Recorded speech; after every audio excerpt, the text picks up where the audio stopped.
never personally saw you in Bayer Hall or at Hilton Coliseum supporting our gymnastics team during my time as a student athlete. You felt like a stranger to us.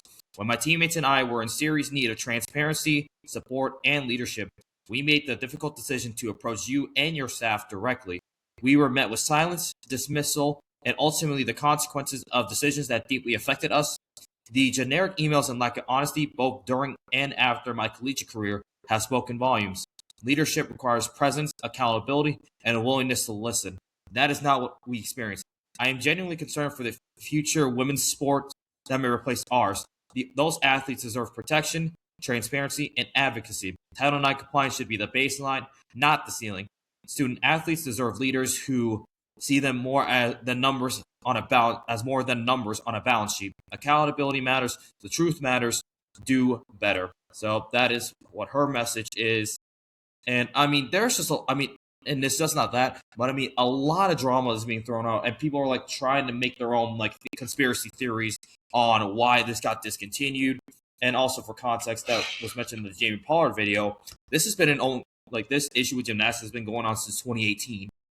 Because there were two separate investigations in 2018 and 2023 related to Title IX violations, things like that.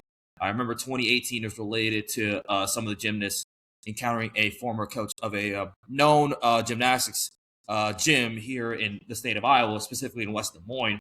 That was part of a broader investigation into a former coach who was alleged having charges of abuse against the athletes. Wow. So that was the 2018 report, excuse me. And then I think in 2023, there were more Title IX violations.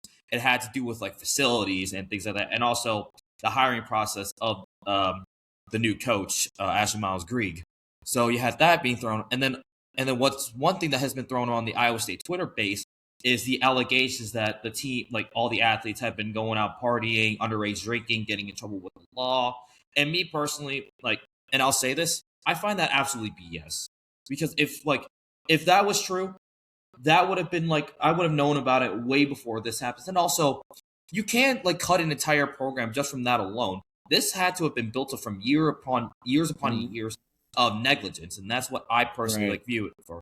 And also back to kind of the sources. Yeah, the person who had been thrown we know exactly who we're talking about on Twitter. People are throwing that around saying, "Oh, it's all the fault of the athletes." Okay, can the athletes take some blame? Whatever, possibly. Right. But this does ultimately fall on leadership failing to put people in the right spots. And I mean, Ryan Snyder did bring up a good point.